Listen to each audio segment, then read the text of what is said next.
Hi again, I'm Nancy Milton. I recently posted a video that shared an exercise with you called the Wheel of Life, which is a tool that was offered or introduced to me years ago when I started coaching. And actually, of interest, it was the exercise that I did that made me go, wow, this is a great tool. I need to learn more about coaching. And that's what got me to enroll and go through and do my certification.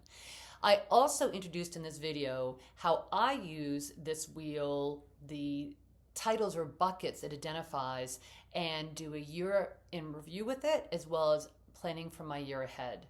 You sent me some questions individually in emails and texts asking about some clarification on some of the terms I used, and thank you for those emails and giving you all your answers in one here. So the 8 components or buckets that were labeled or identified in that video are health, significant other and romance, career, finance or money, fun and recreation, family and friends, personal growth, and physical environment. Some of your questions included, what's the definition for physical environment? That's your home. So give you a personal example. When I was married, we had a lovely house. It was never a home.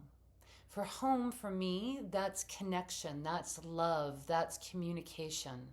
What's your definition of home? And then once you've got that, on a scale of 1 to 10, where would you rate it for happiness? I'll leave that one with you.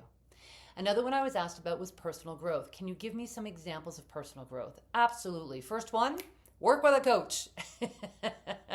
Other things you can be doing. Is that signing up for a course or a seminar? Are you watching podcasts or listening to podcasts? Are you watching TED Talks? One of the things I do for myself, a number of years ago, I organized a nonfiction book club. That has me reading a nonfiction book every month. And as my mother would say, it stimulates your beanie. Yes, it has me learning, growing, thinking about other perspectives.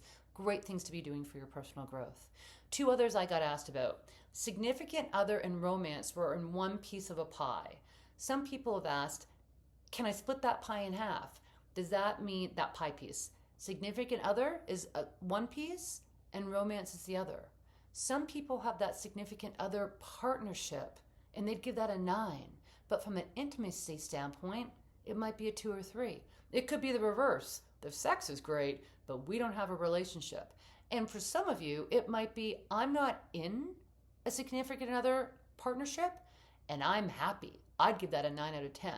So just be aware of the different pieces that or things that could mean versus I have to have all in one. Some things for you to reflect on. And the last area, money. So I called it money and then I said finance, call it what you want to call it.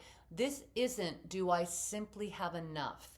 This can mean a whole bunch of different things. And if you have a partner, it can mean different things to both of you. So questions to ask yourself include not just do we have enough? What's the stress level like with this? Do we see and value it the same way? How do we budget? How do we communicate around this? What does this feel like for us and are we happy? I'll leave those with you to consider. Please keep your questions coming. Over to you and Smoochie Kabuchi.